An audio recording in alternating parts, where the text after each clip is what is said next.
57 বছরে জরাজীর্ণ হয়ে গেছে মেশিন। আয়ুষ্কাল ফুরিয়েছে বেশ কয়েক বছর আগেই। অথচ মেয়াদোত্তীর্ণ মেশিন দিয়েও 2023-24 অর্থ বছরে সক্ষমতারও বেশি রেকর্ড পরিমাণ 15,35,000 মেট্রিক টন তেল পরিশোধনের মাইলফলক ছুঁয়েছে একমাত্র রাষ্ট্রীয় তেল শোধনাগার ইস্টার্ন রিফাইনারি। কিভাবে এই বিস্ময়কর সাফল্য পেল প্রতিষ্ঠানটি? এ নিয়ে আয়োজিত সংবাদ সম্মেলনে প্রতিষ্ঠানের ব্যবস্থাপনা পরিচালক জানান, মেশিনারিজের যথাযথ রক্ষণাবেক্ষণ, সুষ্ঠু পরিকল্পনা ও প্রসেসিং ক্ষমতার সর্বোচ্চ ব্যবহারের পাশাপাশি ক্রুড অয়েল আমদানির ধারাবাহিকতা অব্যাহত থাকায় এই অর্জন সম্ভব হয়েছে। একটা জিনিস করে যে যখন বিভিন্ন ধরনের চাপ থাকে না, মানুষ মুক্তভাবে কাজ করতে পারে, স্বেচ্ছাপ্রণোদিত হয়ে কাজ করতে পারে, কোঅর্ডিনেটেড ওয়েতে কাজ করতে পারে, তখন অনেক কিছুই সম্ভব হয়ে যায়।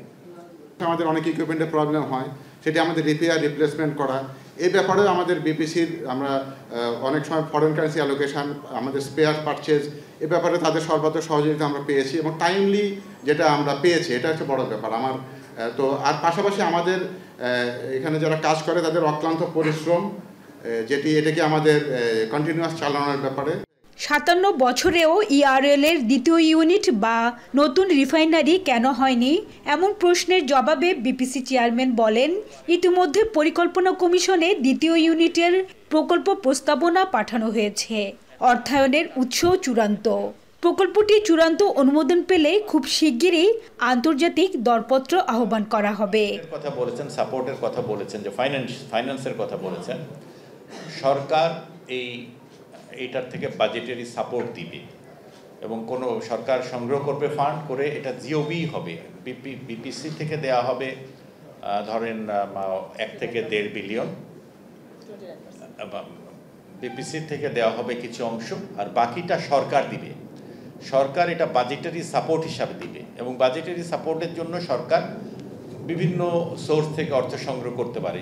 জ্বালানি নিরাপত্তা নিশ্চিতে আরও 2টি নতুন রিফাইনারি নির্মাণের পরিকল্পনা আছে সরকারের।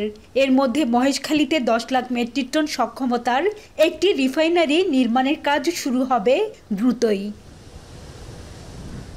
1968 সালে বাণিজ্যিকভাবে উৎপাদন শুরু করে ইআরএল। আমদানি করা ক্রুড অয়েল পরিশোধন করে petrol, octane, diesel, kerosene, furnace oil ও এলপিজি সহ 14টি পেট্রোলিয়াম পণ্য উৎপাদন করে প্রতিষ্ঠানটি। হাজেরা শিউলি, এখন, চট্টগ্রাম।